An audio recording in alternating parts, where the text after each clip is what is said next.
Hello நமஸ்காரம். இன்றைக்கி மடிப்பாக்கம் சுந்தரி மாமியாத்து கிச்சனில் ஒரு இட்லி மாவை வச்சு ஒரு வித்தியாசமான தோசை தான் பண்ண போகிறோம். ஹெல்த்தியான தோசை.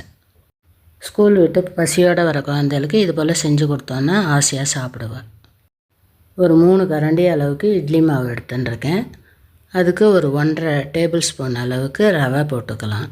ரொம்ப புளிப்பு இல்லாத மாவாக பார்த்து எடுத்துக்கோங்க. லைட்டாக வேணால் உப்பு போட்டுக்கிறதுனா போட்டுக்கலாம். ஒரு 1/4 ஸ்பூன் அளவுக்கு மஞ்சள் பொடி, 1/4 ஸ்பூன் அளவுக்கு காரப்பொடி, ரெண்டையும் போட்டு நல்லா கலந்துட்டு ஒரு 10 நிமிஷத்துக்கு ஊற வச்சுக்கலாம். அந்த ரவை நல்லா ஊறினாக்க நல்லா சாஃப்டாக இருக்கும். இப்போ ஒரு மீடியம் சைஸ் வெங்காயத்தை எடுத்து பொடி பொடியாக நறுக்கிக்கணும். ஒரு பாதி கேரட் எடுத்து நறுக்கி போட்டுருக்கேன். முட்டைக்கோஸ் ஒரு கைப்பிடி அளவுக்கு, பீன்ஸ் இருந்தால் கூட கொஞ்சம் போட்டுக்கலாம்.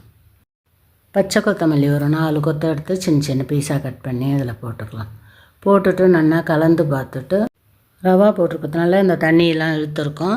இந்த சமயத்தில் ரொம்ப கெட்டியாக இருந்ததுன்னா ஒரு 1/4 டம்ளர் அளவுக்கு தண்ணி விட்டுட்டு நல்லா கலந்துட்டு இந்த அடை மாவு பதத்துக்கு எடுத்து வச்சுக்கலாம். இப்போ இது போல் ஒரு தவாவை அடுப்பில் போட்டுட்டு நல்லா சூடானதுக்கப்புறமா ஒரு ஸ்பூன் எண்ணெயை விட்டுட்டு அதில் ஒரு 1/4 ஸ்பூன் கடுகு, 1/4 ஸ்பூன் ஜீரகம், இதிலே முடிஞ்சால் ஒரு பாதி பச்சை மிளகாயை கூட பொடி பொடியாக நறுக்கிக்கலாம்.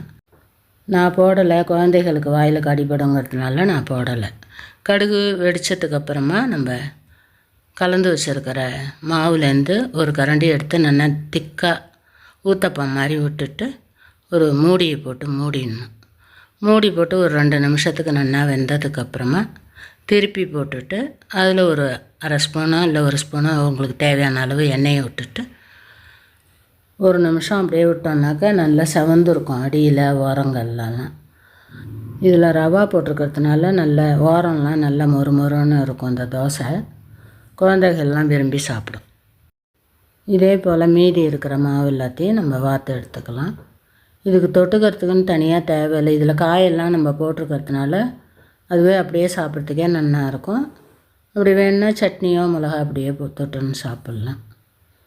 தினமும் தோசைன்னு நார்மலாக தோசைன்னு வார்த்து கொடுக்கறதுக்கு பதில் வித்தியாசமாக இது போல் செஞ்சு கொடுத்தோன்னா இதில் கரிகாலாம் சேர்றதுனால குழந்தைகளுக்கும் நல்ல ஹெல்த்தியாக இருக்கும், நல்ல பசியும் அடங்கும்.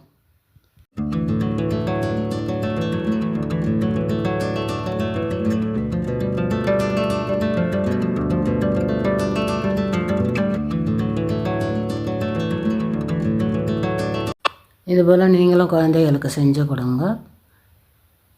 இந்த வீடியோ உங்களுக்கு பிடிச்சிருந்ததுனாக்கா லைக் பண்ணுங்க, ஷேர் பண்ணுங்க, சப்ஸ்கிரைப் பண்ணுங்க. தேங்க்யூ ஃபார் வாட்சிங். நெக்ஸ்ட் வீடியோவில் பார்க்கலாம்.